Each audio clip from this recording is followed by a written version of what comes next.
இன்னைக்கு தன் நாட்டை பாதுகாக்கிறதுக்கு மக்கள் தொகை அதிகமா இருக்கணும்னு அவசியம் கிடையாது. மிஷின்ஸும் டெக்னாலஜியும் இருந்தாலே போதும். இஸ்ரேலோட மக்கள் தொகை என்ன? 1 கோடிக்கும் கம்மி.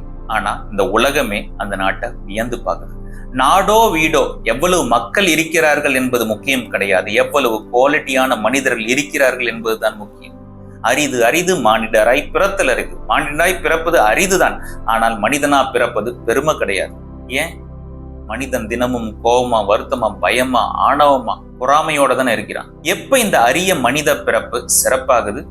அவன் குவாலிட்டியா வாழும்போது, அன்பா தெய்வீக தன்மையோட இருக்கும் போதுதான் மனிதன் குவாலிட்டியா வாழ்றான். அந்த குவாலிட்டி வேணும்னா பணம், பொருள், படிப்பு, அறிவு, ரிலேஷன்ஷிப் இருந்தா போதுமா? ஆரோக்கியம் இருந்தா போதுமா? அப்படி இருக்க எவ்வளவோ செல்வந்த நாடுகள் இன்னொரு நாடு அடிமைப்படுத்தும் தானே ஆசைப்படுது. அப்படி இருக்கிற எவ்வளவோ தனி ஒரு மனிதன், செல்வம் உள்ள மனிதன் இன்னும் தேடி தேடி ஏங்கி கொண்டுதானே இருக்கிறான். அப்ப எது மிஸ் ஆகுது? மனிதனுக்கு ஆன்மீக பயிற்சி இல்லை. மனிதனுடைய அடிப்படை பயிற்சியே ஆன்மீகமா தான் இருக்கணும். ஸ்பிரிச்சுவல் பிராக்டிஸ் வேணும். ஆன்மீகம் 60 வயதில் தொடங்கக்கூடாது, 6 வயதில் தொடங்க வேண்டும். அப்பதான் குவாலிட்டியான சமுதாயம் உருவாகும்.